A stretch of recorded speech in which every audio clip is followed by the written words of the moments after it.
Eh bien, le Seigneur soit loué. Dave va jouer au golf aujourd'hui.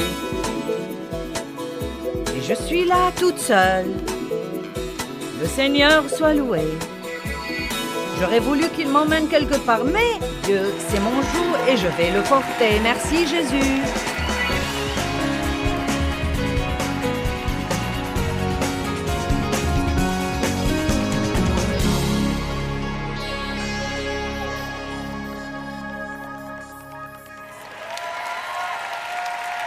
Maintenant, combien de nos péchés nous a-t-il pardonnés?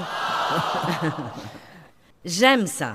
Ésaïe 38, 17 dit, « Écoutez bien, tu as jeté tous mes péchés derrière ton dos. » Maintenant, j'aime ça parce qu'il ne dit pas qu'il les a mis de côté au cas où il aimerait les vérifier. Il n'a pas pris mes péchés pour les mettre dans cette boîte au cas où il aurait besoin de quelque chose pour me donner un coup sur la tête plus tard.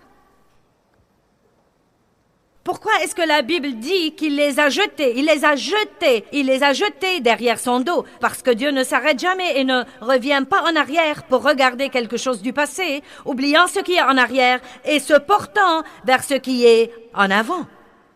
Il n'a pas couvert nos péchés, il les a ôtés. Et à quel point les a-t-il éloignés? Autant l'Orient est éloigné de l'Occident. Et quoi? Dieu ne s'en souvient plus du tout.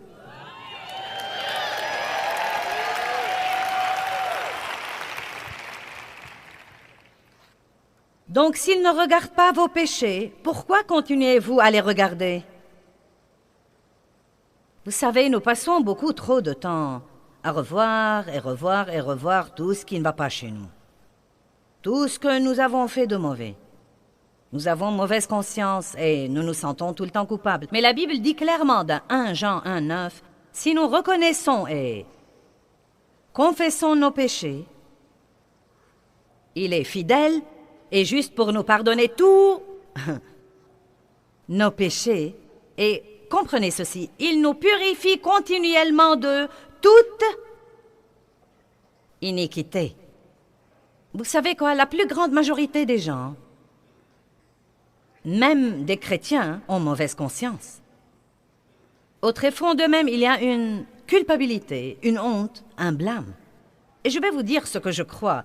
Dieu m'a mis ça sur le cœur dernièrement et je le crois. Je crois que c'est quelque chose que je devrais prêcher davantage. J'ai même une idée pour un livre à ce sujet. Je crois vraiment qu'au lieu de regarder le chemin qui nous reste à faire, nous devons commencer à célébrer notre progrès. 50% de vous pensent que c'est une bonne idée et les autres ne sont pas sûrs. Vous savez pourquoi? Parce que c'est une idée étrangère. Vous savez quoi? Nous n'y pensons pas assez parfois pour nous rendre compte du progrès que nous avons fait. Non, mais la plupart d'entre vous n'auraient pas pris une journée de vacances pour venir à l'église un vendredi matin pour écouter une dame crier après eux pendant 2 heures. Il y a 5 ans. Vous n'auriez pas fait ça. Vous avez changé. Vous avez changé. Et vous changez continuellement. Et le fait d'être assis là aujourd'hui veut dire que vous changez. Car quand nous venons à la parole, vous êtes changés à son image de gloire en gloire en gloire. Il est facile de se lever tous les jours et de penser « Oh mince alors, j'étais si impatiente hier. Oh oui, j'ai crié après les enfants de nouveau. Je sais que j'ai promis et je n'ai pas réussi. Et je suis vraiment un grand gâchis et je ne crois pas du tout que ça va marcher. À quoi bon tout cela, vous savez ?» Ou de penser « Je ne suis pas là où je dois être, mais Dieu merci, je ne suis plus où j'étais auparavant. » Vous savez, à mon avis, ce qu'est le progrès? Le fait de reconnaître mes bêtises quand je les fais, c'est un progrès. Et croyez-moi, je les reconnais tout le temps. Non, mais je n'exclus rien. Même quand je pense à les faire, même quand je suis en train de les faire, je crie maintenant « Ah !» C'est comme un grincement, vous savez, dans mes entrailles. C'est un progrès. Pensez à toutes les choses que nous faisons et que nous ne savons même pas qu'il ne faut pas les faire. Je pensais qu'il n'y avait pas de problème à détester quelqu'un. Non, mais si quelqu'un vous maltraite, détestez-le. Allez. Non, mais j'allais à l'église tous les dimanches et ça ne me posait aucun problème d'aller déjeuner avec mes amies chrétiennes et de critiquer le pasteur. Après tout, il avait tort. Il le méritait. Il avait besoin de mon opinion et de ma correction. Je ne savais pas qu'il y avait un problème à jalouser les autres. Je ne savais pas ces trucs-là. Mais sachez que je ne laisse passer rien de ça maintenant. Vous savez pourquoi? Parce que le Saint-Esprit vit en nous et il établit notre culpabilité.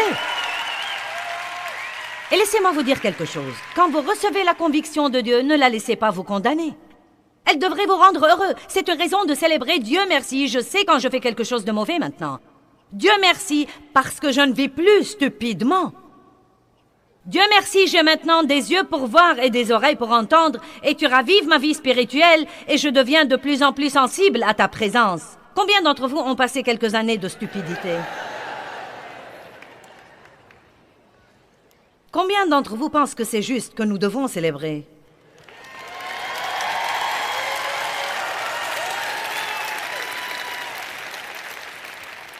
Je vous défie d'aller déjeuner avec quelqu'un et au lieu de rester là à parler de tous vos problèmes et de tout ce qui ne va pas et de tous les trucs stupides que vous faites toujours, pourquoi ne pas parler de votre progrès?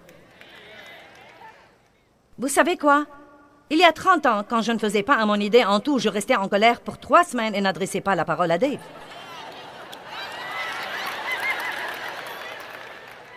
Amen? N'est-ce pas? 3 semaines.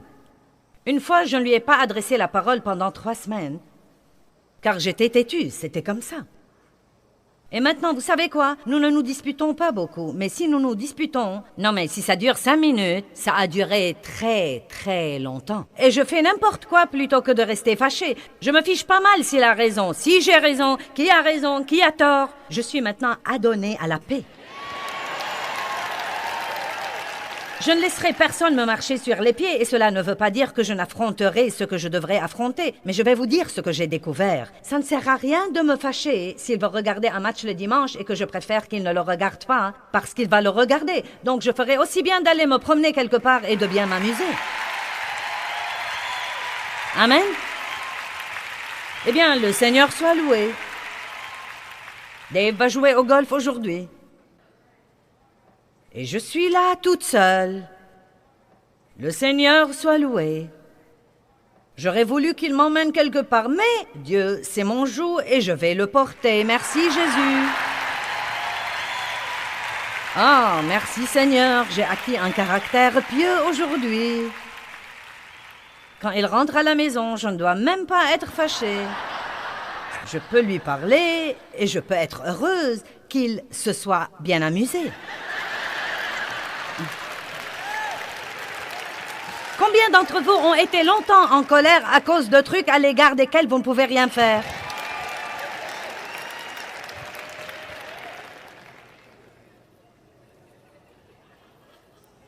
Célébrez votre progrès. Merci Seigneur, Dieu m'a changé. Ouh! Merci beaucoup Seigneur, je suis une personne complètement différente. Croyez-moi, je me risque à dire que 99% du temps maintenant, je suis vraiment heureuse. Et paisible. Wow! Vous savez, je fais rarement des bêtises maintenant, mais je faisais rarement ce qu'il fallait faire auparavant. Si je faisais quelque chose de bien, c'était une exception. Je faisais des bêtises tout le temps. Je ne souffre plus de la culpabilité et de la condamnation. Qui peut penser à un progrès qu'il a fait? Que faisaient les Israélites quand ils faisaient des progrès? Ils bâtissaient un hôtel et faisaient une fête. Non, mais ils célébraient en traversant le désert. Alors, ils bâtissaient toujours des hôtels et ils faisaient des fêtes et toutes sortes de trucs. Quand ils ont traversé la mer Rouge, ils ont sorti leurs tambourins, ils ont dansé, ils ont chanté. Je ne crois pas que nous faisons assez de fêtes. Je ne crois pas que nous célébrons assez.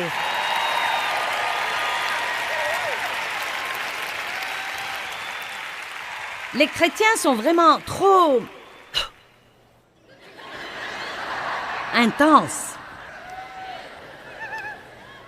Je crois que vous devez célébrer le fait qu'il vous ait pardonné tous vos péchés et célébrer le fait qu'il ait jeté tous vos péchés derrière son dos. Et oui, nous faisons toujours des erreurs, mais ça ne surprend pas Dieu, parce qu'il sait tout. Non, mais il savait tout ce que nous allons dire, toutes les pensées que nous allons penser, toutes les erreurs que nous allons faire, avant de nous dire « Je t'adopte dans ma famille. Je te choisis comme mon enfant. Il vous connaît mieux que vous ne vous connaissez vous-même, et il n'est pas le moins du monde rebuté par vos erreurs. »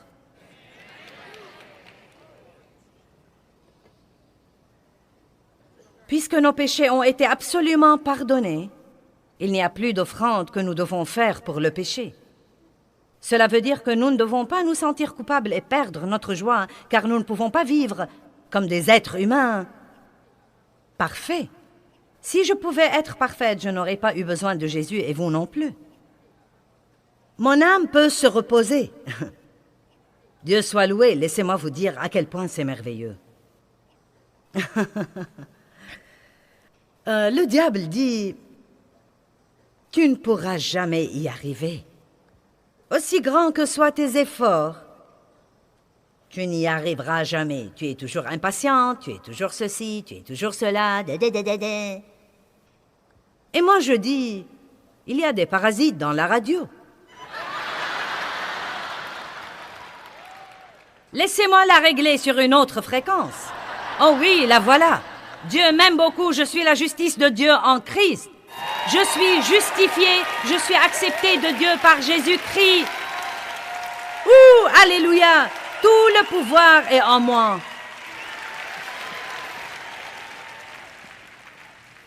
Maintenant, puis-je vous dire quelque chose? Je vis de cette façon. Et si vous ne prenez pas la décision de vivre de cette façon, vous n'allez jamais avoir ce que vous voulez. Je me parle toute seule à haute voix. Je fais des réunions avec moi-même. Je me dis de me lever et de me redresser. Et parfois, quand je me sens je prends un bout de papier et j'écris à la main toutes les choses pour lesquelles je dois être reconnaissante. Allez, vous devez combattre le bon combat de la foi. Le diable vous hait. Vous comprenez? Il est vraiment vexé que vous ayez accepté le Christ, mais il veille à ce que vous n'en jouissiez jamais. Il vous hait. Mais tout le pouvoir, tous mes péchés ont été jetés derrière son dos. Oh, voici un autre bon verset. Marc 10, 27. Pour les hommes, cela est impossible, mais pour Dieu, tout est possible. Ouh! Allons à Marc 10 pour une minute. Maintenant, vous savez, c'est l'histoire d'un jeune homme que nous appelons le riche, un jeune chef, et je me risque à dire que beaucoup de gens ne comprennent vraiment pas l'ampleur de cette histoire. Donc, prenons quelques minutes pour en parler. Marc 10, 17. Comme Jésus se mettait en chemin, un homme accourut et se jetant à genoux devant lui, lui dit « Maître, tu es essentiellement et parfaitement et moralement bon. Que dois-je faire? » Maintenant, voilà la première erreur. Que dois-je faire? Combien de fois nous demandons à Dieu, « Que veux-tu que je fasse? Que puis-je faire? Que puis-je faire? Que puis-je faire? » J'ai pensé l'autre jour à quelqu'un qui avait un problème dans sa vie et j'avais prié pour lui et prié et rien ne semblait changer et pourtant, autant que je sache, je me suis surprise à dire, « Dieu, que puis-je faire? » Et le point essentiel, c'est qu'il n'y a rien que nous puissions faire. Nous pouvons faire confiance à Dieu, nous pouvons prier et croire que Dieu peut faire ce que nous ne pouvons pas faire. Laissez-moi vous dire ce qui est impossible. On ne peut pas changer les gens. Allez, maintenant beaucoup d'entre vous pourront avoir leur âme en vacances aujourd'hui avant de sortir d'ici, si vous vous rendez vraiment compte que vous n'allez pas changer cette personne à qui vous êtes marié. Allez, aidez-moi. Je peux entendre certains d'entre vous dire, « Eh bien, s'il ne change pas, il n'y a pas moyen que je puisse le supporter. » Je puis tout par le Christ qui me fortifie. Si c'est là que Dieu veut que je sois, je peux être là, et je peux être là avec joie, et je peux être là avec paix. Allez, les miracles ne viennent pas avec les « je ne peux pas ». Que puis-je faire? Que puis-je faire? Vous ne pouvez pas changer l'économie, vous ne pouvez pas changer... Oui, vous pouvez instruire vos enfants, mais vous ne pouvez pas en faire ce que vous voulez qu'ils soient. Vous ne pouvez pas les rendre plus intelligents et les amener à étudier davantage. Instruisez-les selon la voie à suivre, faites de votre mieux, puis donnez-les à Dieu.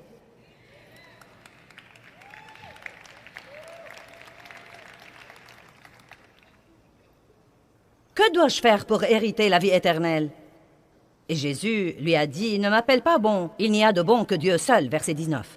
Tu connais les commandements, ne tue point, ne dérobe point, ne commets point d'adultère, honore ton père et ta mère, verset 20. Le jeune homme lui répondit, Maître, j'ai observé toutes ces choses dès ma jeunesse. Mais voilà le vrai problème de ce jeune homme, et il ne savait même pas qu'il avait ce problème. Nous avons des problèmes et nous ne savons pas que nous les avons. Et Jésus, l'ayant regardé, l'aima. J'aime cette partie. Il l'a aimé, et il nous châtie et nous discipline parce qu'il nous aime. Quand Dieu nous dit ce qui ne va pas chez nous, ce n'est pas pour que nous ayons mauvaise conscience, mais parce qu'il nous aime et qu'il veut que nous nous améliorions. Et il lui dit, il te manque une chose. Va, vends tout ce que tu as, donne l'argent aux pauvres, et tu auras un trésor dans le ciel. Ce verset déconcerte certains. Et pour être franche, il se heurte souvent à ce verset.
Et ils disent, passons rapidement sur ce verset et passons au verset suivant. Laissez-moi vous clarifier que Dieu ne s'intéresse pas à l'argent de ce jeune riche. Il lui a dit qu'il devait tout abandonner parce qu'il savait que l'argent avait de l'emprise sur lui. Dieu ne se soucie pas de votre argent tant que ça n'a pas de l'emprise sur vous. Dieu ne s'intéresse pas à la quantité d'argent que vous avez. Il veut que vous soyez bénis. Il ne veut pas que les richesses du monde aillent aux pécheurs. Mais ce qu'il y a, c'est que, et c'est la vérité absolue, plus vous avez des possessions, plus vous avez de l'argent, moins vous êtes dans le besoin. Plus vous êtes populaire, plus vous avez une haute position, plus vous risquez et vous courez le danger de vous éloigner de Dieu. Vous n'êtes pas trop enthousiasmé. Dieu m'a dit une fois, il y a 2 tests que tu dois passer concernant l'argent. Comment tu te comportes quand tu n'en as pas et comment tu te comportes quand tu en as beaucoup. N'essayez même pas de me dire que l'argent et les choses et la gloire ne changent pas les gens parce qu'ils les changent.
Qu'a dit le prophète à Saül? Il lui a dit, lorsque tu étais petit à tes yeux, Tu as obéi à Dieu et tu as fait tout ce qu'il t'a dit de faire.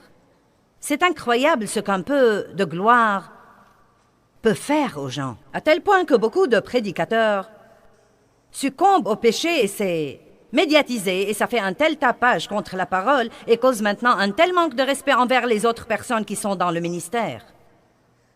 C'est tragique.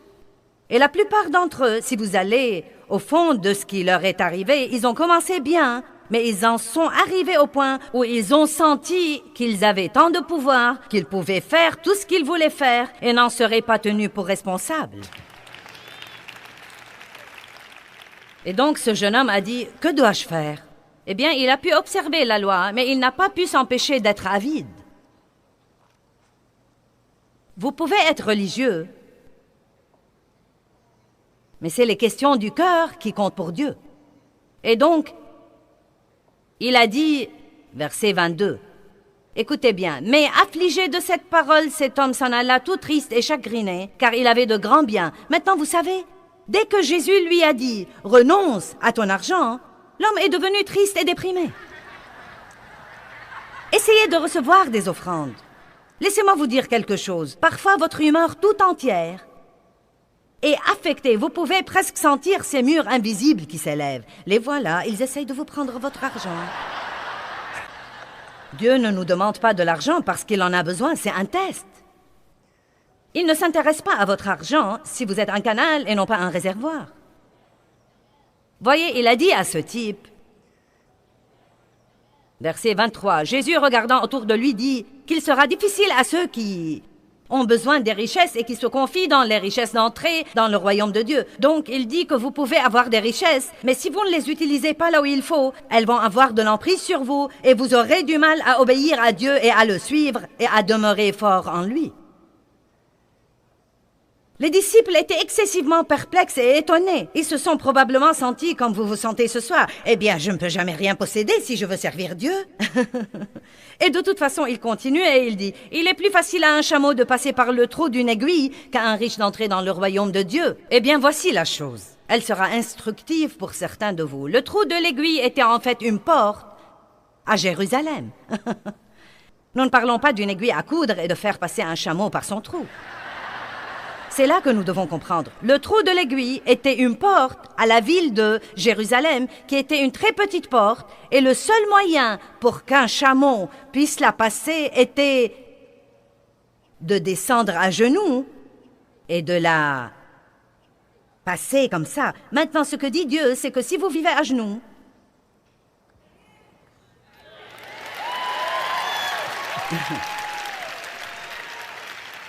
si vous vivez à genoux, et si vous restez fidèle à Dieu, et si vous le faites passer avant tout, sans jamais faire passer les choses, la gloire, la fortune, ou ce que pensent les gens de vous avant Dieu, il ne s'intéresse pas à ce que vous avez. Mais il savait que ce jeune homme avait un problème. Il savait que son argent était tout pour lui. Et c'est vraiment bon pour nous, parfois, que Dieu nous demande quelque chose que nous ne nous attendions pas à ce qu'il nous demande. Quelque chose de plus, parce que nous découvrirons vite combien notre truc compte pour nous quand Dieu commence à nous le demander, alors que nous avions d'autres plans pour lui. Oh, vous n'êtes pas content?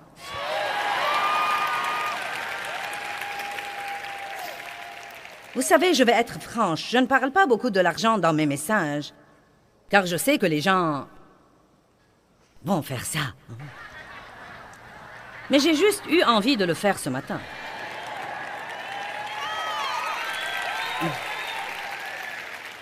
Puis il dit, bonté divine, il dit, il n'y a personne qui ait quitté maison ou champ ou sœur ou frère ou père ou mère pour l'amour de moi qui n'en reçoive maintenant en ce temps-ci 100 fois autant. Eh bien, il n'essayait pas d'enlever au type les trucs qu'il avait. On ne peut pas savoir ce que ce type aurait fini par avoir s'il avait fait ce que Dieu lui avait dit de faire. Que diriez-vous d'une récompense au centuple? Et donc, ses disciples étaient tous vexés, et qui entrera donc dans le royaume des cieux? Et ils étaient déprimés, et ils pensaient, nous ne pourrons jamais rien posséder et aller au ciel. Il leur a dit, pour les hommes, cela est impossible, mais pour Dieu, toutes choses sont possibles. Amen. Donc je pense que nous pouvons avoir les plus importantes positions. Nous pouvons être les héros dont les gens ont besoin. Nous pouvons être les stars que le monde veut regarder. Ils ne devraient pas toujours être du monde. Je crois que les chrétiens devraient être stars de ciné et que les chrétiens devraient être stars de musique et que les chrétiens devraient être des héros et que les chrétiens devraient être des stars sportives. Je le crois vraiment. Mais le seul moyen d'avoir ce genre de truc sans que cela nous fasse ce qu'il fait au monde, c'est d'y entrer humblement et à genoux. Allez! Je prêche mieux que vous ne réagissez. Amen. Plus ce ministère grandit, plus ça me fait peur. Plus de temps je dois passer à genoux. Écoutez, je suis bien consciente de ce que peut vous faire la popularité. Et je prie Dieu tout le temps de m'aider à me rappeler d'où je suis venue et de me rendre compte que je peux y revenir rapidement sans lui. Tout est possible pour Dieu. Vos enfants peuvent changer avec Dieu. Votre mariage peut changer avec Dieu. Vous pouvez changer avec Dieu. Vous pouvez avoir tout ce que le monde vous offre et pourtant faire passer Dieu avant tout. Mais sans lui, vous ne pouvez absolument rien faire. Amen. Nous parlons du monde aujourd'hui et de ce qui se passe dans le monde. Vous savez, qu'arriverait-il si le gouvernement disait « Nous allons fermer pour 3 jours et prier ».